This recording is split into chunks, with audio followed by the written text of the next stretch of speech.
वासना ने महादेव को जगाने की कोशिश की और अगले ही क्षण प्रेम भस्म हो गया।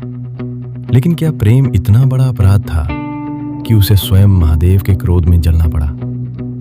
सृष्टि के उस काल में जब संतुलन टूट रहा था, जब धर्म डगमगा रहा था, जब देवता भी भय में जी रहे थे, तब एक नाम तीनों लोकों में गूंजता था, तारकासुर।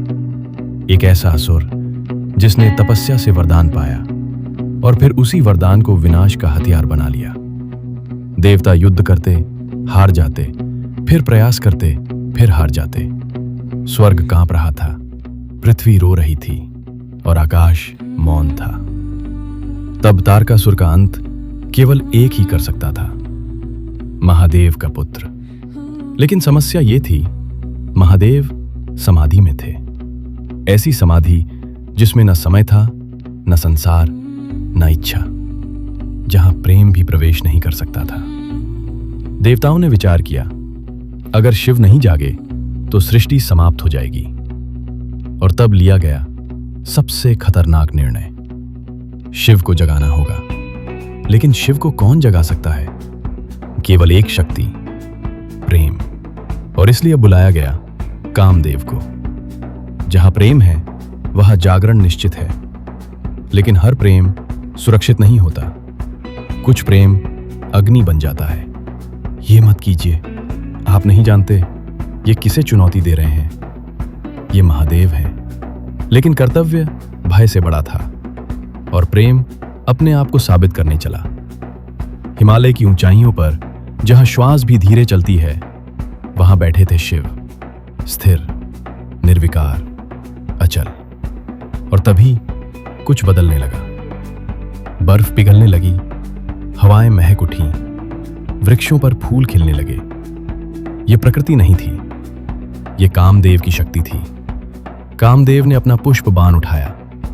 ये कोई साधारण बाण नहीं था, ये इच्छा था, आकर्षण था, जीवन की सबसे गहरी भावना थी। और लक्ष्य था स्वयं महादेव। एक क्षण पूरा ब्रह्मांड जैसे रुक गया और फिर बाण चल गया। वो बाण शिव के हृदय तक पहुंचा। एक हलचल हुई और उसी क्षण शिव की आंखें खुली। और फिर जो हुआ उसने सृष्टि को हिला दिया। शिव का तीसरा नेत्र खुला। अग्नि इतनी प्रचंड कि समय भी जल जाए। और अगले ही क्षण कामदेव भस्म हो गए। न कोई युद्ध हुआ, न कोई संघर्ष, केवल एक दृष्टि और प्रेम समाप्त। प्रेम को क्यों दंड मिला?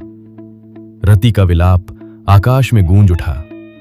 देवता मौन थे, कोई उत्तर नहीं था।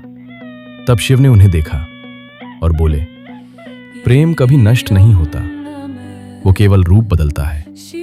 और उसी क्षण कामदेव को वरदान मिला अनंग बनने का, बिना शरीर, बिना रूप, लेकिन हर हृदय में जीवित। इसलिए आज भी प्रेम दिखता नहीं, लेकिन महसूस होता है। और शायद यही प्रेम की सबसे बड़ी शक्ति है।